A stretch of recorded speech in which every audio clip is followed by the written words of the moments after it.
फिर बोल दूँ फिर खराब हो जाए म्यूट। नमस्कार मित्रों, आपको बहुत आज हम यहाँ WHO की ग्लोबल समिट है जो ट्रेडिशनल मेडिसिन पर है, उसकी सेकेंड समिट के लिए यहाँ उसकी कर्टन रेजर प्रेस कॉन्फ्रेंस के अवसर पर उपस्थित हुए हैं। इस बारे में आपसे विस्तृत जानकारी साझा करने के लिए हमारे साथ मंच पर उपस्थित हैं माननीय आयुष राज्य मंत्री स्वतंत्र प्रभार तथा स्वास्थ्य एवं परिवार कल्याण राज्य मंत्री श्री प्रताप राव जादव जी। मैं मंत्री महोदय का हार्दिक स्वागत करता हूं। साथ ही हमारे साथ सचिव आयुष श्री वैद्य राजेश कोटेचा जी हैं, आपका भी हार्दिक स्वागत है sir. Regional director emeritus WHO South East Asia region doctor Poonam Khetrapal ji, संयुक्त सचिव आयुष मंत्रालय सुश्री मोनालिसा दास जी, संयुक्त सचिव आयुष मंत्रालय अलर मेल मंगई जी तथा उप महानिदेशक आयुष मंत्रालय श्री सत्यजीत पॉल जी भी हमारे साथ उपस्थित हैं। मैं आप सबका हार्दिक स्वागत करता हूं। आज के कार्यक्रम का प्रारंभ हम एक वीडियो के साथ करेंगे। सबसे पहले जो जिसका टाइटल है the world reunites in India, quest for global wellness continues. So request to run the video please. The world is moving forward faster than ever. Technology and innovation are advancing every day. But people everywhere are seeking something just as important: balance and well being. In this global search, India offers a bridge connecting ancient wisdom with modern science. Welcome to the second WHO Global Summit on Traditional Medicine. Welcome to India, proudly co hosting this historic summit.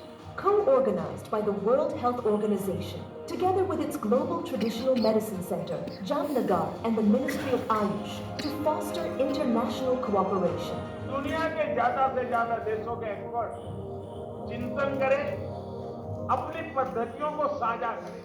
For thousands of years, India's traditional systems, Ayurveda, Yoga, Naturopathy, Unani, Siddha, and Sowa Rigpa, have supported harmony of body, mind, spirit, and nature. Today, this rich heritage is helping shape a new global movement. Countries and communities from Asia, Africa, Europe, the Americas, and the Pacific are joining together. Researchers, policymakers, innovators, industry leaders, and practitioners are coming forward to build stronger partnerships and shared solutions for the future of traditional medicine. साथियों, आयुष के क्षेत्र में investment और innovation की संभावनाएं असीमित है। With support from international institutions, including the World Health Organization, this platform strengthens cooperation and global action. As research expands, digital and AI technologies improve evidence and wellness markets grow. New opportunities are emerging for startups, investors, educators, and healthcare providers to develop trusted, evidence-based solutions that benefit people everywhere. With the vision of Ayush, India supports this global journey. Welcome to a new era of traditional medicine. The future begins here. Second WHO Global Summit on Traditional Medicine at Bharat Mandapam, 17 to 19 December 2025. Thank you. अब मैं संयुक्त सचिव आयुष मंत्रालय सुश्री Mona Lisa Das ji से अनुरोध करता हूँ कि वे प्रेजेंटेशन प्रस्तुत करें।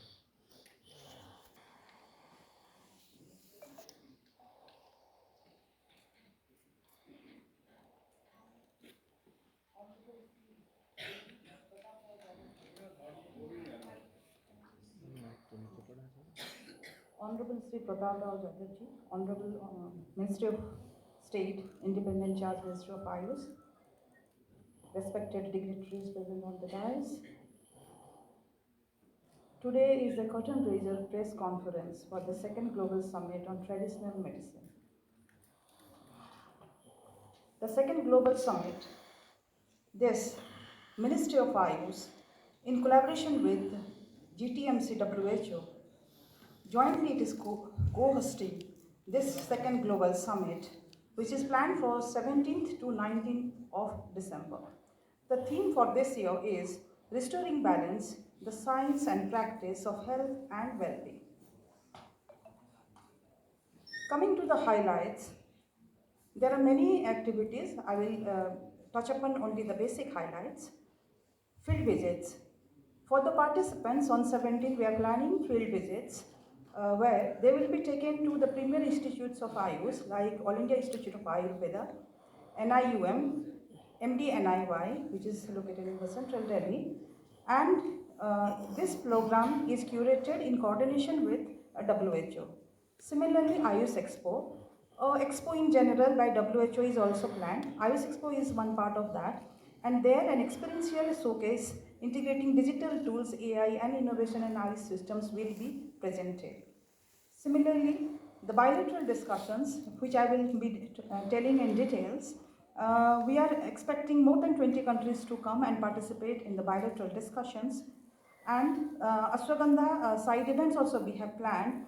The revered Ayush product Ashwagandha, as it is known to all of you, to promote the evidence-based integration of Ashwagandha into the global health and wellness system, we have curated this special program. And next is the closing ceremony, that is on 19th, where we have invited Honorable Sri Narendra Modi ji, so our Honorable Prime Minister. So, Honorable Prime Minister, in the presence of DG WHO, this program will be organized. Coming to the participation status, we are expecting 5,000 virtual participations across 100 countries, and in person 700 for the summit all 3 days, and they will also be representing more than 100 countries, which includes 79 official delegations from Ministry of Health of various countries. As I was saying, the bilateral discussions, 50 participants we are expecting from more than 20 countries in addition to the general delegation. Then Honorable Ministers of Health and Vice Ministers of various countries, as of now we have got confirmations from 20 countries, so they will also be coming and participating in this event. Other participants are mostly the foreign delegates, diplomats, government officials, Ayush stakeholders, industry leaders, representatives, and the students. Now I'll touch upon the day-wise event that is being planned.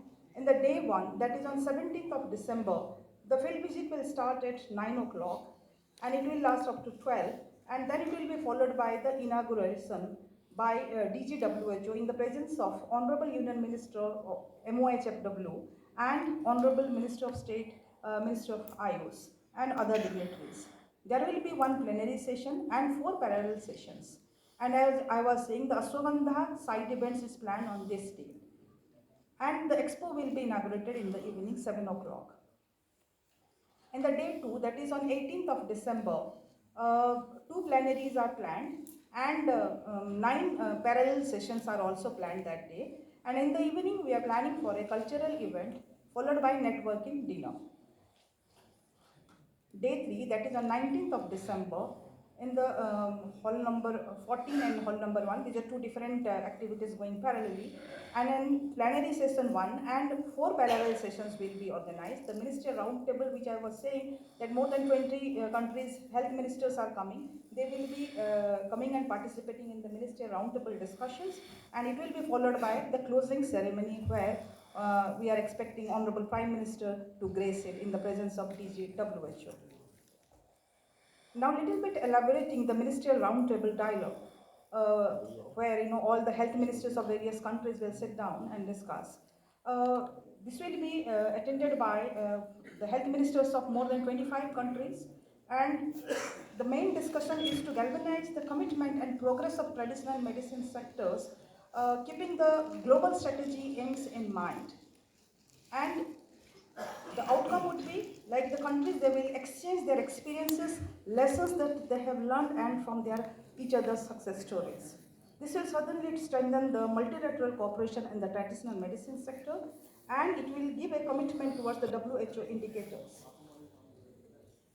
Coming to the bilateral discussions, these are the 20 countries who are so far they have given confirmations, and we are expecting more countries. And we are already ready with our agenda of discussions that is already being conveyed, and soon we'll have good, well-prepared discussions with those countries. Next is this the expo that is being planned by WHO, and we are also as India as a host country, we are also planning IUS Expo there. So as you know, the Fibonacci curve, that is the curve usually the nature follows. You know, in everywhere, like a tree branch, it follows a particular pattern that is called Fibonacci curve. So just to have the harmony between the body, mind, and environment, just to send the message across that yes, we are, you know, in tandem with the environment. The expo is also planned. Unlike other in the last time, it is not a country-based expo. This is theme-based expo. So there will be 4 zones planned by WHO. One is your understanding the balance, then second is the restoring balance, third one is the sustaining balance, and then the convergence. And in addition to that, our ministry is having an exclusive zone for showcasing our IUS initiatives. Coming to in details about the IUS Expo highlights, we are again following the same thing, that is restoring balance through IUS. So tradition meeting technology. In the last year, 10 years especially, Ministry of IUS has achieved a phenomenal growth in the IUS sector, and how the digital tools have been integrated to IUS systems and truly making it classical yet contemporary for the benefits of humanity. That we will be showcasing. So what will be showcased then? The research, academic achievements, the knowledge graph, the IUS infrastructure that has been developed in the meantime, the research innovation that has been integrated, and the experiential zone, which is in the next slide, please. There, we will be, through the AR/VR technologies, we will be making the participants experience the immersive Panchakarma therapy. Then IUS Ahar zone. Like IUS Ahar is like in our all traditional books, we have the curated food which is beneficial for a particular body type, for a particular disease. So those things we are trying to take it to one step up, and we will be showcasing that, and there will be live testing sessions also, and all the products will be QR linked so that anyone can just scan it and find out the compositions and the details of that. Similarly, we will be again showcasing the herbal garden zone, where the plants and spices will be digitally tagged for learning. And then Heal in India zone, IUS wellness infrastructure, again Ministry of IUS has taken many initiatives that will also be showcased here.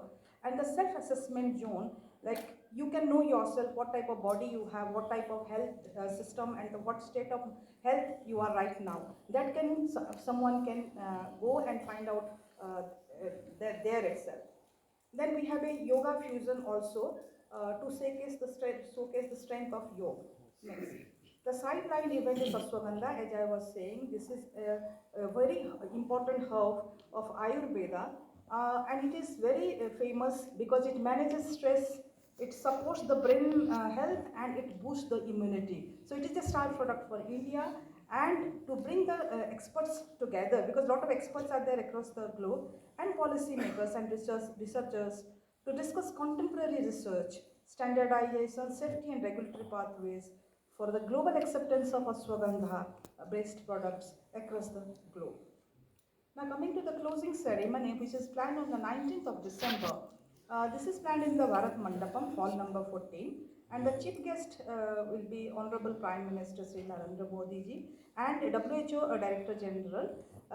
They will be doing it jointly, and in presence of many more dignitaries. And there will be distinguished address by Honorable Union Minister of Health and Family Welfare and Honorable Minister of State for IUS. There will be several launches and MOU signing between countries to take the IUS system further to the next level. There will be virtual inauguration of WHO CRS building also. This is also a huge achievement for India. With that, we are actually expecting to showcase our strength, our achievements that we have achieved in the last 10-15 years, and we will take it, it's a nice platform for all of us to gain that global recognition. Thank you. Thank you very much for a nice presentation. Now I request Dr. Poonam Kshetrapal ji to address the press.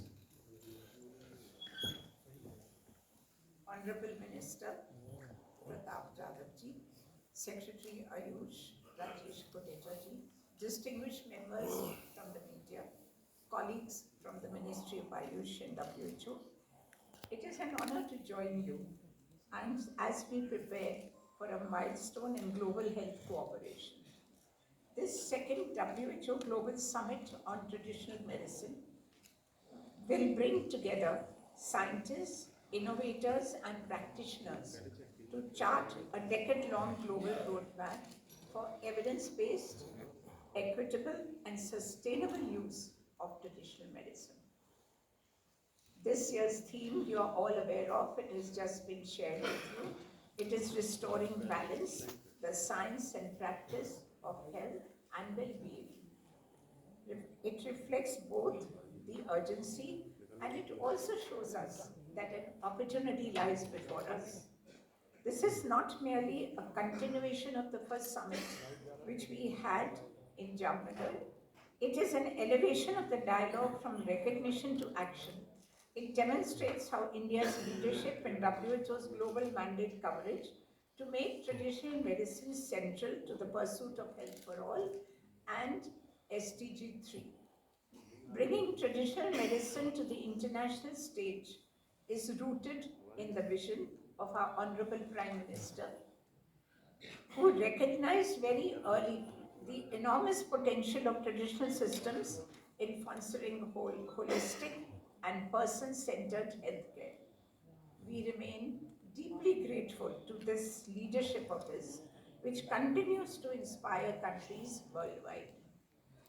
Traditional medicine, including complementary, integrated, indigenous, and also ancestral practices, is a global reality.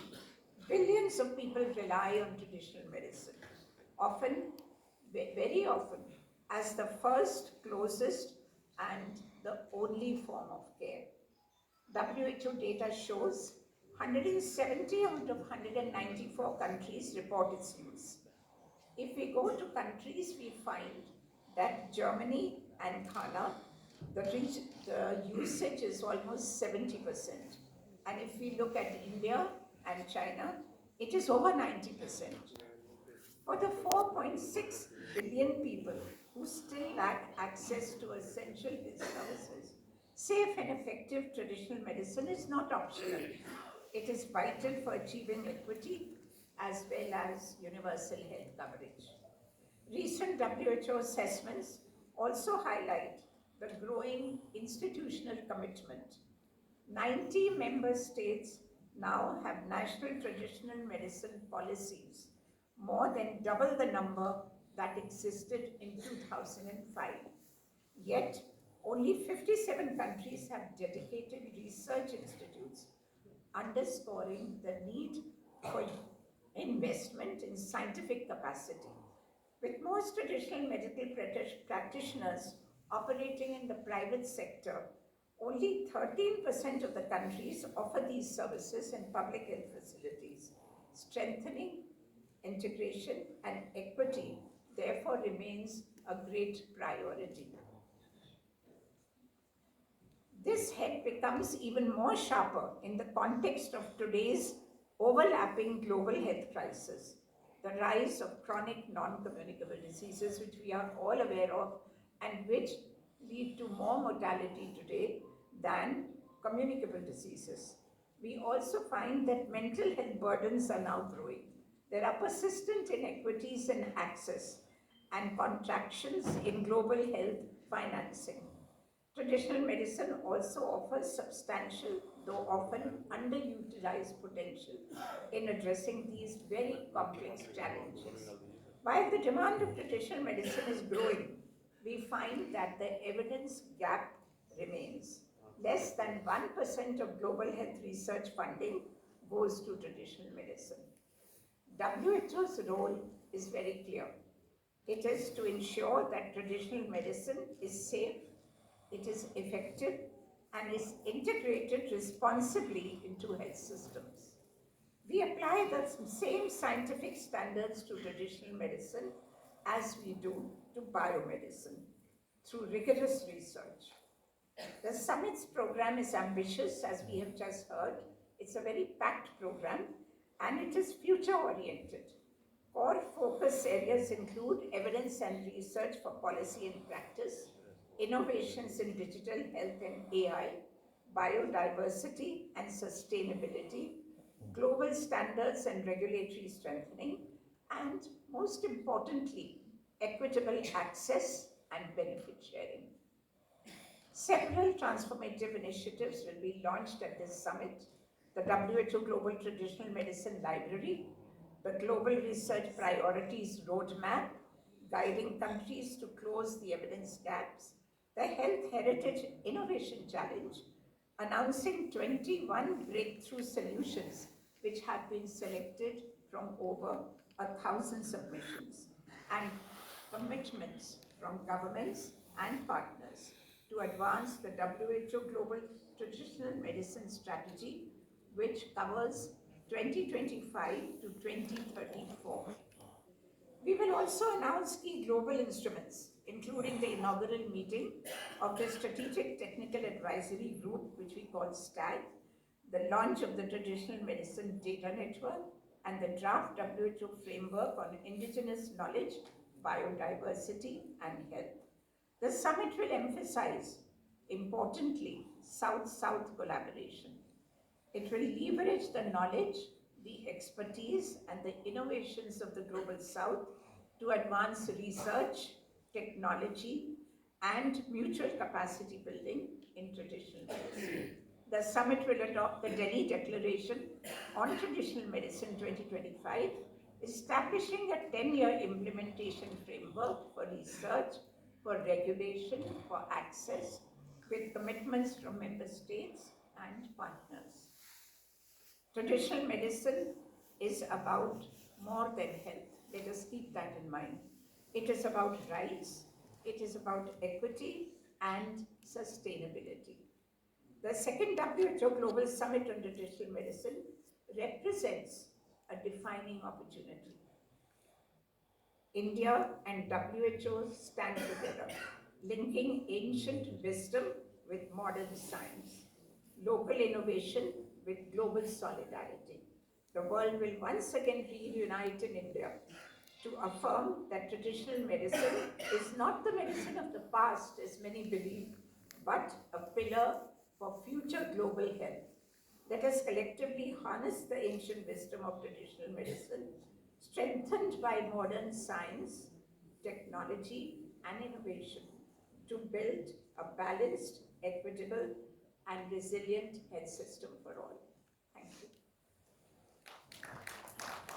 Thank you, ma'am, for a nice speech. And now I request Mantri ji on